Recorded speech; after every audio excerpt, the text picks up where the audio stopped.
ಬೆಂಗಳೂರಿಗೆ ರಾಜ್ಯದ ಯಾವುದ್ಯಾವುದೋ ಮೂಲೆಗಳಿಂದ ಓದಲಿಕ್ಕೆ ಅಂತನೋ ಕೆಲಸಕ್ಕೆ ಅಂತಲೋ ಬಂದು ಪಾಪ ಪಿ ಜಿಯಲ್ಲಿ ಸ್ಟೇ ಆಗೋದು ಕಾಮನ್ ಅಂತ. ಆದರೆ ಮುಂದಕ್ಕೆ ಏನಾಯಿತು ಅನ್ನೋದಕ್ಕೆ ಸಂಬಂಧಪಟ್ಟಂತೆ ಒಂದು ಸುದ್ದಿ ಇದೆ ನೋಡಿ. ಪಿ ಜಿಯಲ್ಲಿ ವಾಸವಾಗಿದ್ದ ಹುಡುಗಿಗೆ ಚಾಕುವಿನಿಂದ ಕತ್ತು ಕೊಯ್ದಿದ್ದಾನೆ ಯುವಕ. ಬಿಹಾರ ಮೂಲದ ಹುಡುಗಿ ಆಕೆ. ಪಾಪ ಆಕೆಯ ಕತ್ತು ಕೊಯ್ದು ಹತ್ಯೆ ನಡೆಸಲಾಗಿದೆ. ಕೋರಮಂಗಲದ ಆರ್ ವಿ ಲೇಔಟ್ನಲ್ಲಿ ನಡೆದಿರುವಂತಹ ಘಟನೆ ಇದು. ಪಿ ಜಿ ಎಷ್ಟರ ಮಟ್ಟಿಗೆ ಸೇಫ್ ಇದು? ಲೇಡೀಸ್ ಪಿ ಜಿಗೆ ನುಗ್ಗಿ ಯುವತಿಯ ಬರ್ಬರ ಹತ್ಯೆಯನ್ನು ಆತ ಮಾಡಿದ್ದಾನೆ. ಚಾಕುವಿನಿಂದ ಯುವತಿಯ ಕತ್ತು ಕೊಯ್ದಿದ್ದಾನೆ ಯುವಕ. ಬಿಹಾರ ಮೂಲದ ಯುವತಿ ಪಾಪ ಇದೀಗ ಸಾವನ್ನಪ್ಪಿದ್ದಾಳೆ. ಕೋರಮಂಗಲದ ಆರ್ ವಿ ಲೇಔಟ್ನಲ್ಲಿ ನಡೆದಿರುವಂತಹ ಘಟನೆ.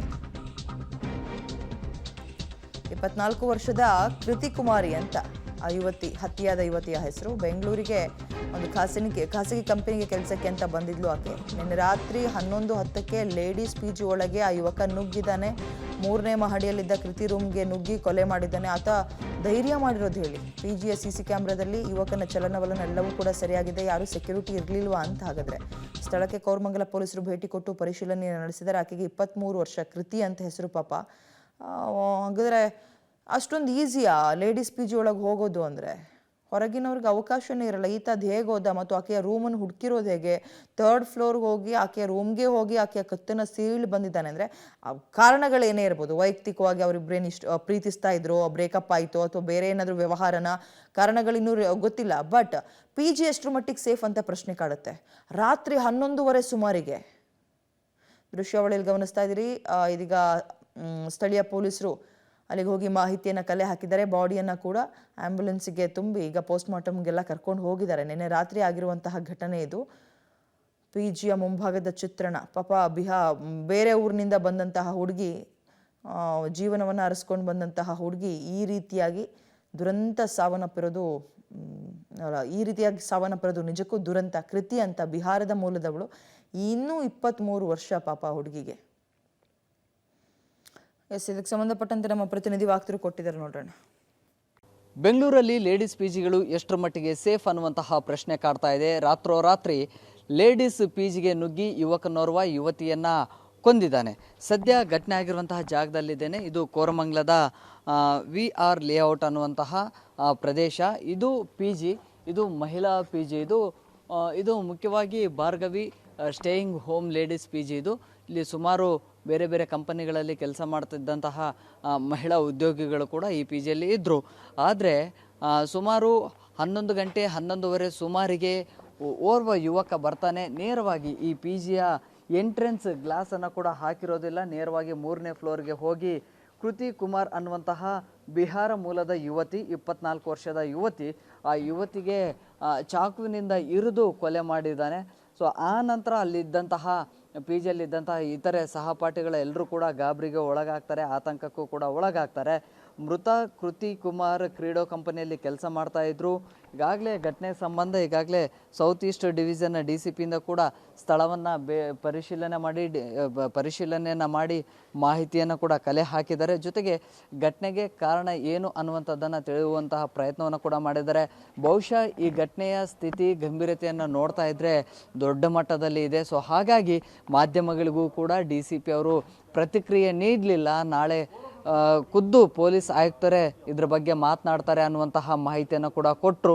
ಸದ್ಯಕ್ಕೆ ಇನ್ನೂ ಕೂಡ ತನಿಖೆ ಒಂದು ಹಂತಕ್ಕೆ ಮುಗಿದಿದೆ. ಆದರೆ ಬಂದಂಥವನು ಯಾರು, ಯಾಕಾಗಿ ಕೊಲೆ ಮಾಡ್ದ, ಜೊತೆಗೆ ಆತನ ಉದ್ದೇಶ ಏನಿತ್ತು ಅನ್ನುವಂಥದ್ದು, ಅದೆಲ್ಲದಕ್ಕಿಂತ ಹೆಚ್ಚಾಗಿ ಕಾಡುವಂತಹ ಪ್ರಶ್ನೆ ಪಿ ಜಿಯಲ್ಲಿ, ಅದರಲ್ಲೂ ಕೂಡ ಲೇಡೀಸ್ ಪಿ ಜಿಗಳಲ್ಲಿ ಎಂಟ್ರಿ ಆಗೋದಕ್ಕೆ ತುಂಬ ಬಿಗಿಯಾದಂತಹ ಒಂದಿಷ್ಟು ರಿಸ್ಟ್ರಿಕ್ಷನ್ಸ್ಗಳಿರ್ತವೆ. ಸೆಕ್ಯೂರಿಟಿ ಕೂಡ ಹೈ ಅಲರ್ಟ್ ಆಗಿರಬೇಕಾಗುತ್ತೆ. ಆದರೆ ಅದು ಯಾವುದೂ ಕೂಡ ಇರಲಿಲ್ಲ. ಯಾರೇ ಹೊರಗಡೆಯಿಂದ ಬಂದರೂ ಕೂಡ ಇಲ್ಲಿ ತಮ್ಮನ್ನು ಮಾಡಲೇಬೇಕು. ಇಲ್ಲಿ ಮಾಡಿದರೆ ಮಾತ್ರ ಒಳಗಡೆ ಎಂಟ್ರಿ ಆಗೋದಕ್ಕೆ. ಅದರ ಜೊತೆಗೆ ಇಲ್ಲಿ ಎಂಟ್ರೆನ್ಸಲ್ಲಿ ರಿಸೆಪ್ಷನಲ್ಲಿ ಕೂಡ ಇಲ್ಲಿ ಯಾರೇ ಬಂದರೂ ಕೂಡ ಅವರನ್ನು ವಿಚಾರಿಸಿ ಈ ಒಂದು ಪಿ ಜಿನ ಹೊರಭಾಗದಲ್ಲೇ ನಿಲ್ಲಿಸಲಿಕ್ಕೆ ಅಂತ ಹೇಳಿ ರಿಸೆಪ್ಷನಲ್ಲಿ ಒಬ್ಬರು ಸಿಬ್ಬಂದಿ ಕೂಡ ಇರ್ತಾರೆ. ಆದರೆ ಅವರು ಯಾರೂ ಕೂಡ ಇರಲಿಲ್ಲ. ಡೋರನ್ನು ಓಪನ್ ಮಾಡಿಟ್ಟಿದ್ರು. ತುಂಬ ಸಿಂಪಲ್. ಇನ್ನೊಂದು ದೃಶ್ಯಗಳನ್ನು ತೋರಿಸ್ತೀನಿ. ನನ್ನ ವಿಡಿಯೋ ಜರ್ನಲಿಸ್ಟ್ ಗೌತಮ್ ತೋರಿಸ್ತಾರೆ. ಈ ಡೋರ್ ಎಕ್ಸಿಟ್ ಅನ್ನುವಂಥ ಆ ಬಟನ್ ಏನಿದೆಯಲ್ಲ, ಅದನ್ನು ಜಸ್ಟ್ ಪ್ರೆಸ್ ಮಾಡಿದರೆ ಸಾಕು, ಆ ಗ್ಲಾಸ್ ಮುಂದಕ್ಕೆ ಬಂದುಬಿಡುತ್ತೆ. ಸೊ ಇದನ್ನು ಲಾಕ್ ಮಾಡಿದರೆ ಸಾಕು, ಇಲ್ಲಿಗೆ ಸ್ಟಾಪ್ ಆಗ್ತಾ ಇತ್ತು. ಆದರೆ ಅಷ್ಟರ ಮಟ್ಟಿಗೆ ಕೇರ್ಲೆಸ್ಸನ್ನು ಮಾಡಿದರು, ಅದನ್ನು ಡೋರನ್ನು ಕೂಡ ಕ್ಲೋಸ್ ಮಾಡಿರಲಿಲ್ಲ. ಒಂದೊಮ್ಮೆ ಏನಾದರೂ ಡೋರನ್ನು ಕ್ಲೋಸ್ ಮಾಡಿ ಮೇಲ್ಭಾಗಕ್ಕೆ ಹೋಗಿದ್ರು ಕೂಡ ಹೊರಗಡೆಯಿಂದ ಒಳಗಡೆ ಹೋಗೋದಕ್ಕೆ ಆಗ್ತಾ ಇರಲಿಲ್ಲ. ಅಂದರೆ ಯಾರು ಬರೋದಿಲ್ಲ ಅನ್ನುವಂತಹ ನಿರ್ಲಕ್ಷ್ಯ, ಬೇಜವಾಬ್ದಾರಿ. ಸೊ ಸುಮಾರು 11-11:30 ಸುಮಾರಿಗೆ ಘಟನೆ ಆಗಿದೆ. ಘಟನೆಯ ಸ್ಥಿತಿಯನ್ನು ನೋಡಿದ್ರೆ ತುಂಬ ಗಂಭೀರವಾಗಿ ಆಗಿದೆ ಅಂತ ಮೇಲ್ನೋಟಕ್ಕೆ ಕಂಡು ಬರ್ತಾ ಇದೆ. ಈಗಾಗಲೇ ನಾಳೆ ಈ ಒಂದು ಘಟನೆ, ಈ ಒಂದು ಪ್ರಕರಣದ ಬಗ್ಗೆ ನಗರ ಪೊಲೀಸ್ ಆಯುಕ್ತರು ಕೂಡ ಮಾತನಾಡ್ತಾರೆ. ಆದರೆ ಕಟ್ಟಕಡೆದಾಗಿ ಕಾಡ್ತಾ ಇರುವಂಥ ಪ್ರಶ್ನೆ, ಮಹಿಳೆಯರಿಗೆ ಬೆಂಗಳೂರಲ್ಲಿ PGಗಳು ಸೇಫ್ ಇದೆಯಾ ಅನ್ನುವಂಥದ್ದನ್ನು. ಕ್ಯಾಮ್ರಾ ಪರ್ಸನ್ ಗೌತಮ್ ಜೊತೆ Prakash D Rampur, public TV, Bengaluru. ನಮ್ಮ ಪ್ರತಿನಿಧಿ ಪ್ರಕಾಶ್ ಡಿ ರಾಂಪುರ ಇದ್ರ ಬಗ್ಗೆ ಮತ್ತಷ್ಟು ಹೆಚ್ಚಿನ ವಿವರಣೆಯನ್ನ ಕೊಡ್ತಾರೆ. Good morning Prakash. ನಿಜಕ್ಕೂ ದುರ್ದೈವ, ಪಾಪ ಯಾವುದೋ ಊರಿಂದ ಕೆಲಸಕ್ಕೆ ಅಂತ ಬಂದು ಈ ರೀತಿಯಾಗಿ ದುರಂತ ಅಂತ್ಯ ಕಂಡಿರೋದು. ಬಟ್ ಪ್ರಶ್ನೆ ಕಾಡೋದು PGಗಳು ಎಷ್ಟು ಸೇಫ್ ಇದು ಅಂತ. 3ನೇ ಫ್ಲೋರಿಗೆ ಆತ ಹೋಗ್ತಾನೆ, ರಾತ್ರಿ 11:30 ಸಮಯ. ಹೆಣ್ಮಕ್ಳಿಗೆ ಬೆಂಗಳೂರು ಅಥವಾ ಬೆಂಗಳೂರಿನ PG ಎಷ್ಟು ಸೇಫ್ ಅನ್ನೋ ಪ್ರಶ್ನೆ ಕಾಡಲ್ವಾ ಪ್ರಕಾಶ್? ಗುಡ್ ಮಾರ್ನಿಂಗ್ ವಿದ್ಯಾ. ಇದು ನಿಜಕ್ಕೂ ಕೂಡ ಒಂದ್ ರೀತಿಯಲ್ಲಿ ಆತಂಕ, ಭಯವನ್ನ ಹುಟ್ಟಿಸುವಂತಹ ಪ್ರಕರಣ. ಅದರಲ್ಲೂ ಕೂಡ 11 ಗಂಟೆ ಸುಮಾರಿಗೆ PGಗೆ ನೇರವಾಗಿ ಎಂಟ್ರಿ ಆಗ್ತಾರೆ. ಯಾರು ಕೂಡ ಅಲ್ಲಿ ಸೆಕ್ಯೂರಿಟಿ ಸಿಬ್ಬಂದಿಗಳು ತಡೆಯೋದಿಲ್ಲ, ಪ್ರಶ್ನೆ ಮಾಡೋದಿಲ್ಲ. ಅದು ಕೂಡ 3ನೇ ಮಹಡಿಗೆ ಹೋಗಿ ಹತ್ಯೆಯನ್ನ ಮಾಡಿ, ಬರ್ಬರವಾಗಿ ಹತ್ಯೆಯನ್ನ ಮಾಡಿ ಬರ್ತಾರೆ ಅಂತ ಹೇಳಿದ್ರೆ ನಿಜಕ್ಕೂ ಕೂಡ ಒಂದ್ ರೀತಿಯಲ್ಲಿ ಬೆಚ್ಚಿ ಬೀಳಿಸುವಂತದ್ದು. ಈಗಾಗಲೇ ಪೊಲೀಸರು ತನಿಖೆಯನ್ನ ಆರಂಭ ಮಾಡಿದ್ದಾರೆ. ಪ್ರೀತಿಯ ವಿಚಾರಕ್ಕೆ ಈ ಕೊಲೆ ಆಗಿರ್ಬೋದು ಅನ್ನುವಂತಹ ಶಂಕೆ ಮೇಲ್ನೋಟಕ್ಕೆ ಕಂಡು ಬರ್ತಾ ಇದೆ. ಸೊ ಹೀಗಾಗಿ ಆ ಒಂದು ಬರ್ಬರ ಹತ್ಯೆಯ ಸ್ವರೂಪ ದೊಡ್ಡ ಮಟ್ಟದಲ್ಲಿದೆ. ಆ ಕಾರಣಕ್ಕಾಗಿ ನಿನ್ನೆ ರಾತ್ರಿ ಕೂಡ DCP ಅವರು ಮಾತನಾಡ್ಲಿಲ್ಲ. ನಗರ ಪೊಲೀಸ್ ಆಯುಕ್ತರೇ ಮಾತನಾಡ್ತಾರೆ, ಇದ್ರ ಬಗ್ಗೆ ಮಾಹಿತಿಯನ್ನ ಕೊಡ್ತಾರೆ ಅಂತ ಹೇಳಿದ್ದಾರೆ.